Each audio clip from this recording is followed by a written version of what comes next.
Não, é sobre o livro. Estamos a falar sobre o livro. E aproveita e faça uma peça. Muito bem. Fica nesse. Não, tá bem. Daqui? Epá, nós estamos aqui com a primeira. Tá bem. Mas isto não é brincadeira comigo. Vá para ali. Vá para ali. Ela, como deve estar ela está atrás de si. Ah, tá bem, ok. Eu vou dar assinada a ela para. Ah, ok. Tá bem. Peço para estar. Vocês aí estão a gostar, né? Da brincadeira. Tá bom. E depois, quando for para depois.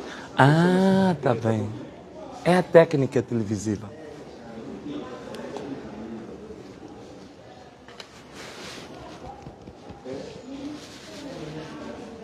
Vai lá um pouco. Ok. Eu vejo se posicionar. Ok, está chamado. Ok? Vamos entrar em direto. Uau! Tá vendo? Estamos quase para o direto. A STV.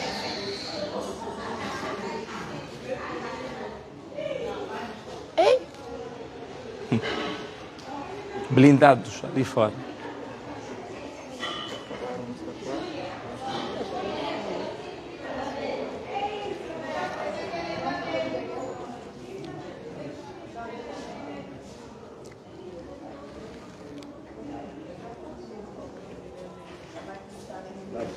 Entra aqui. Não há direto. Exato, muito boa tarde, Leonardo Mustafa. Estamos, como disse, com o candidato presidencial Venâncio Mondlane, que há pouco tempo o seu mandatário esteve na Procuradoria-Geral da República a submeter uma petição contra os ilícitos eleitorais que têm acontecido desde que a campanha eleitoral iniciou. Alguns ilícitos que levaram alguns membros do Podemos, o partido que suporta a candidatura de Venâncio Mondlane, até a serem presos, mas também ilícitos de outros partidos que estão a concorrer para os pleitos de 9 de outubro e que foram registrados, assim é que é. Estamos com Venâncio Mondlane, que vai nos explicar ao certo o que é que se pretende com esta petição e quais são os principais ilícitos eleitorais que eles já rolaram. Muito boa tarde, sem direto para a STV Notícias. Tá, olha, muito obrigado pela oportunidade.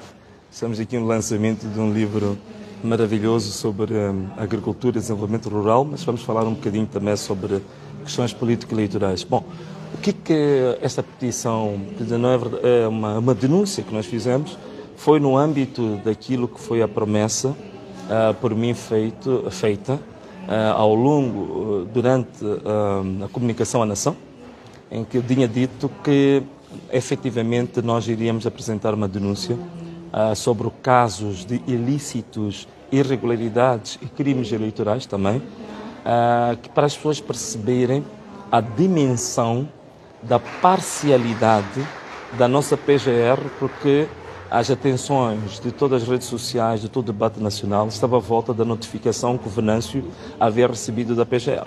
E ficou a ideia de que parece que o Venâncio era o maior prevaricador neste processo que está a decorrer da campanha eleitoral. Então nós fizemos o arrolamento de casos de conhecimento público, portanto que não precisam de investigação, é um caso de acusação, já não é caso de investigação, casos públicos se tornaram virais, cujas provas são mais do que evidentes, como a nitidez das águas cristalinas das nossas praias.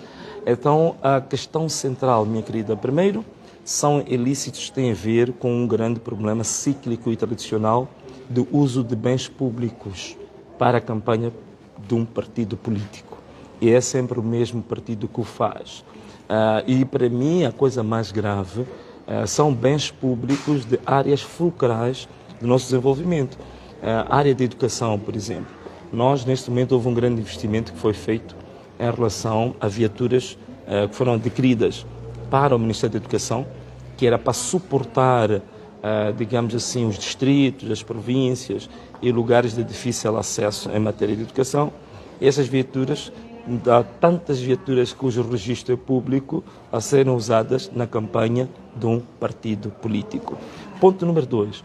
uso de viaturas, bens públicos, até das forças de defesa e segurança. Portanto, temos imagens com matrículas que se tornaram virais de a Polícia da República de Moçambique, que diz que não tem meios para proteger o povo, de viaturas da polícia a servirem à campanha de um partido político. Portanto, primeiro, uso de bens públicos. Não se esquecendo que ainda no período da pré-campanha, o candidato do partido que neste momento está a governar de forma ilegítima, ilegal e fraudulenta o país, este candidato usou o avião presidencial para fazer a sua pré-campanha. Um avião presidencial que já vem de uma polêmica porque foi adquirido violando a própria lei orçamental. Portanto, é um debate já antigo.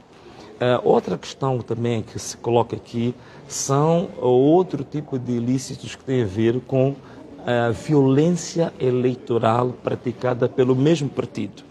E dos casos que nós arrolamos, até nem são do Podemos, nem da CAD. O caso mais evidente foi, digamos, a destruição de mastros de bandeiras de outros partidos, com destaque para o MDM, em que essas imagens penso que foram as que mais correram nas redes sociais e pelo mundo, e que foram equipes, nem foram pessoas individuais, foram equipes dos comitês provinciais deste mesmo partido a destruir material, a agredirem pessoas. E outro lado, dentro daquilo que a gente sempre diz, este país precisa ser despartidarizado. Nós precisamos de um Estado despartidarizado.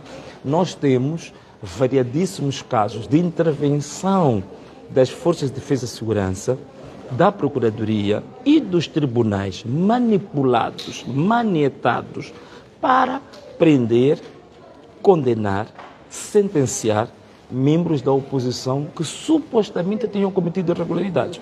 No caso do Podemos, os dois casos exclusivos que nós tivemos de pessoas que estavam envolvidas em ilícitos, um foi Emakanga, o nosso mandatário, foi detido, ficou uma semana detido, agora o juiz decidiu para a sua soltura porque não havia fundamento da sua detenção, e em Tete eu reconheci publicamente que de fato houve um ilícito, um membro da nossa delegação distrital de Tete que rasgou a bandeira de um certo partido.